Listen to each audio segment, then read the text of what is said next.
여러분 안녕하십니까? 4월 23일 목요일 KBS 아메리칸 뉴스입니다. 다음 주로 다가온 미 의회 연설에서 아베 총리에게 과거사 사죄를 촉구하는 한미중 시민사회단체의 기자회견이 오늘 미국 의회에서 있었습니다. 의원 25명은 당파를 초월해 과거사 사죄를 촉구하는 연판장을 돌렸습니다. 워싱턴 이주환 특파원입니다. 워싱턴 정신대 대책위원회가 주관한 기자회견에서 이용수 위안부 피해 할머니는 젊은 시절의 고통스러운 기억을 떨리는 목소리로 힘겹게 떠올렸습니다. 폭행과 전기 고문 속에서도 간신히 살아남았지만 자신의 청춘과 인생은 만신창이가 됐다며 분노를 숨기지 않았습니다.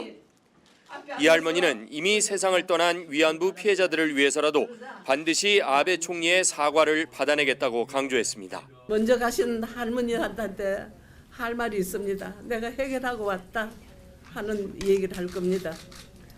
충분한 사과를 냈다는 일본 정부의 입장에 대해 한인 단체들은 민간 차원의 배상이나 사과가 아니라 정부의 공식 사과가 핵심이라는 점을 다시 한번 분명히 했습니다. Just like German did, government official apology is needed. I mean, that's actually, as far as I know, most Japanese people, really wanted to do it. 오늘 기자회견에는 미국과 중국 시민사회단체 관계자도 대거 참석해 과거사 사과를 거부하는 아베 총리를 한 목소리로 규탄했습니다. 아베 총리의 사죄를 촉구하는 특별 연설을 펼쳤던 미 의원들은 이번엔 연명 서한을 일본 측에 보냈습니다. 민주당과 공화당 소속 25명의 의원들은 서한에서 아베 총리가 이번 방미에서 역사 문제를 직시하면서 치유와 화해의 근간을 마련하기를 희망한다고 밝혔습니다.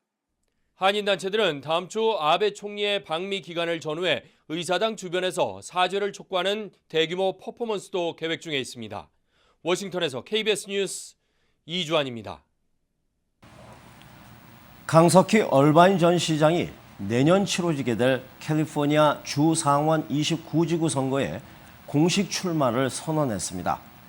당선이 될 경우에 주 상하원에 한인 의원이 모두 입성하는 결과가 될 텐데요. 한인을 비롯한 아시안표가 결정적인 역할을 할 것으로 예상되고 있습니다. 윤범수 기자의 보도입니다.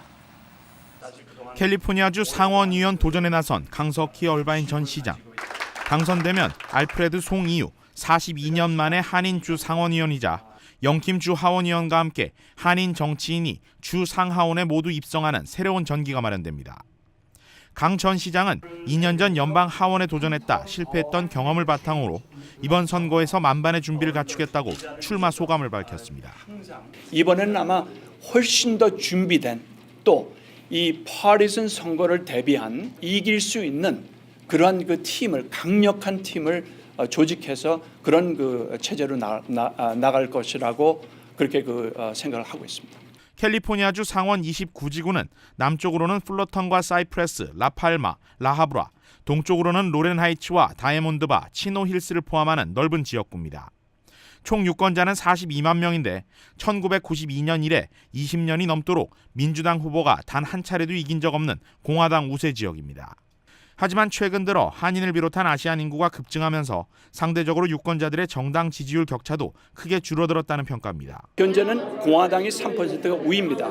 그러나 이 지역 안에 9만 표라는 아시안 표가 있기 때문에 시 선거와는 달리 주나 연방의원 선거는 정당색이 뚜렷한 만큼 강 전 시장 입장에서는 최대한 민주당의 전폭적인 지지를 이끌어내야 합니다.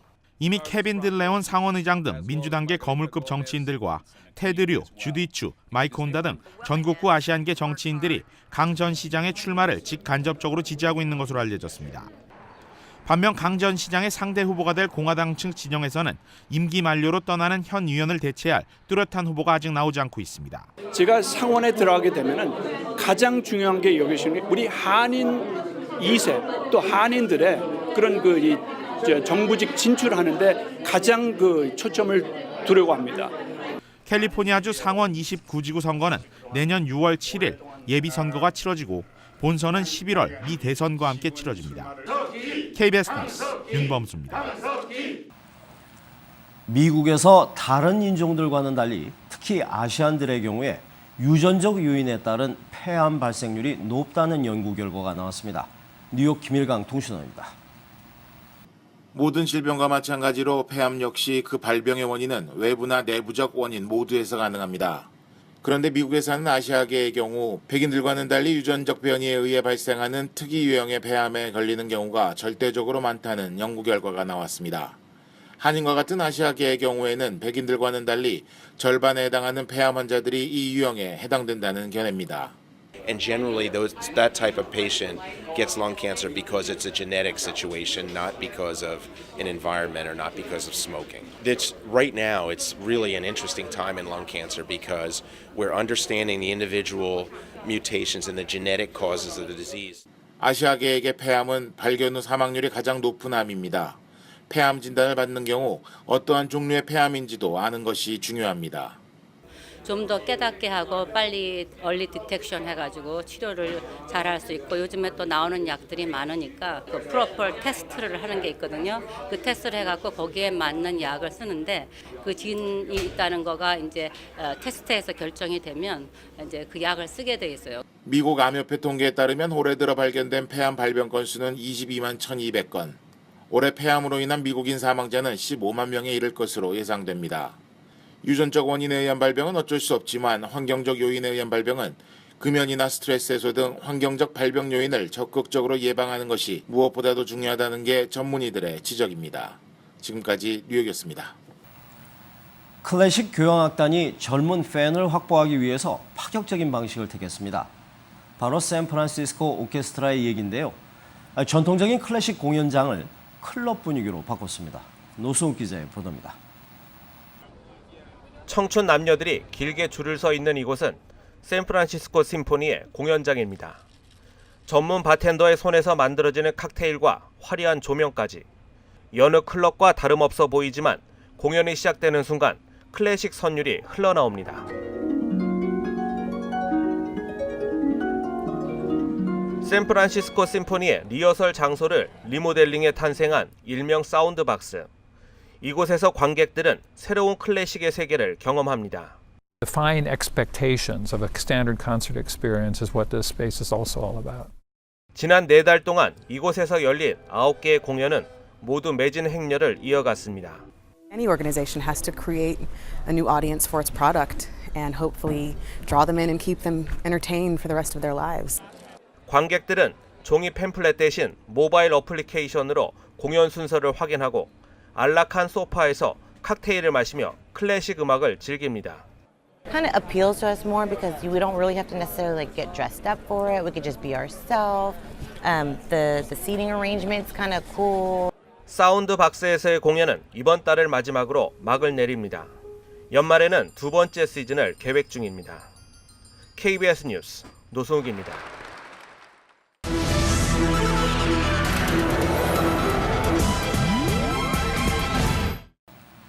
70대 남성이 치매에 걸린 아내를 성적으로 학대했는지를 놓고 최근 논란이 뜨겁습니다. 법적, 사회적 공방으로까지 번진 이번 사건은 미국 고령화 사회의 민낯을 그대로 드러냈다는 평가입니다. 뉴욕 박태서 특파원입니다. 사건은 지난해 5월 아이오와주의 한 요양병원에서 벌어졌습니다. 78살 헨리 레이온 씨가 중증 치매 환자인 아내와 관계를 가졌다는 신고였습니다. 석 달 뒤 아내는 사망했고 레이혼 씨는 체포됐습니다. 성적 학대 혐의였습니다. 치매 환자의 성적 의사결정 능력을 어디까지 인정하느냐 치열한 논란이 벌어졌습니다. This is about did Henry Rayhan commit the crime that we have charged him with? There's parts of her that are there. And to say that those parts should be disregarded is just plain wrong. 아내가 숨지기 직전까지 노 부부는 금슬좋기로 소문났습니다. 5년 전 치매 증세가 시작된 이후로도 아내는 남편 곁에서 늘 행복했다는 증언이 이어졌습니다. 아이오와주 법원은 어제 레이온 씨에게 무죄를 선고했습니다. We the jury find the defendant Henry Rayhan's not guilty. What were your thoughts when the verdict was read? What were your immediate thoughts? The truth finally came out. 뉴욕타임스 등 주요 언론들은 이번 사건은 노인 인구가 늘고 있는 미국 사회에 노인들의 성 문제가 언제든 심각한 사회 문제가 될 수 있다는 교훈을 남겼다고 분석했습니다. 뉴욕에서 KBS 뉴스 박태서입니다. 이른바 땅콩 회항으로 피해를 입었다면서 조현아 전 부사장과 대한항공 측을 상대로 미국에서 소송을 제기한 승무원이 탑승 전에 로열 패밀리 응대를 위한 특별 교육을 받았다고 주장했습니다. 사건을 맡은 로펌 측은 사전 해결 노력이 무산돼서 정식 고소했다고 밝혔습니다. 박예스더 특파원입니다. 김도희 승무원은 고소장에서 조현아 전 부사장이 탑승할 비행기에 배정된 뒤 2차례에 걸쳐 승무원들이 이른바 로열 패밀리 응대 특별교육을 받았다고 주장했습니다. 특별교육은 조현아 전 부사장의 개인적 기호에 초점이 맞춰졌습니다. 비행기에서 음악을 들을 때는 어느 정도 크기로 듣는지, 그녀가 좋아하는 스프의 적정 온도는 어느 정도인지 등 세세한 내용이 포함됐습니다. 그래서 김 승무원은 조 전 부사장이 타자마자 아주 빨리 마카다미아 땅콩을 서빙했다는 것입니다. 김 승무원은 조 전 부사장으로부터 반복해서 종이뭉치로 얼굴과 가슴을 맞고 잡아당겨지고 밀쳐지는 등의 신체적 폭력, 욕설 등 언어적 폭력을 당했다는 등의 주장을 상세히 기술했습니다. 김 승무원 사건을 맡은 미국 로펌은 지난달 5일 고소하겠다는 소환장을 법원에 제출한 뒤 대한항공 측에서 문제를 해결할 어떤 제안도 하지 않아 결국 정식 고소장을 제출했다고 밝혔습니다. 이와 관련해 대한항공 측은 지난 15일 미국 뉴욕주 연방법원에 이 사건을 담당할 변호사 선임계를 제출했다며 사태 수습을 위해 노력하겠다고 밝혔습니다.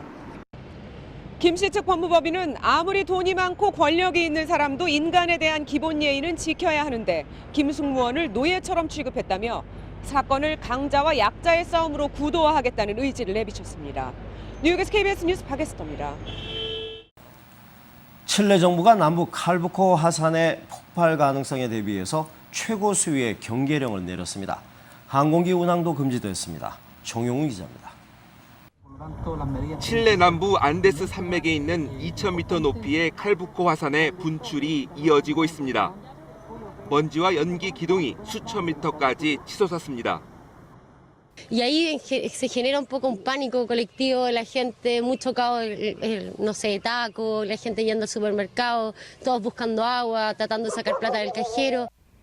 두세 차례 폭발 조짐이 보이자 인근 도시들에는 최고 수위의 경계령이 선포됐습니다. 학교 수업은 중단됐고 항공기 운항도 금지됐습니다. 칠레 정부는 칼부코 화산이 폭발하면 대규모 재앙이 우려된다며 군 병력이 치안 유지에 나설 수 있다고 밝혔습니다. Calbuco, a los 20 kilómetros evacúen la zona y tomen todas las medidas preventivas para poder, por supuesto, resguardar su seguridad. 이번 폭발로 눈과 얼음이 녹아내려 인근 강들이 범람할 수 있다는 우려도 나옵니다. 칼부코 화산이 마지막으로 크게 분출한 것은 1961년입니다. 칠레에는 현재 90여 개의 활화산이 있습니다. 지난달에도 남부 비아리카 화산이 폭발 조짐을 보이며 연기와 용암을 분출했습니다. KBS 뉴스 정용훈입니다. 오늘 뉴욕 증시가 상승했습니다. 나스닥 지수의 경우에 15년 만에 사상 최고치 경신이란 저력을 보였습니다. 원달러 환율은 1,078원 80전입니다.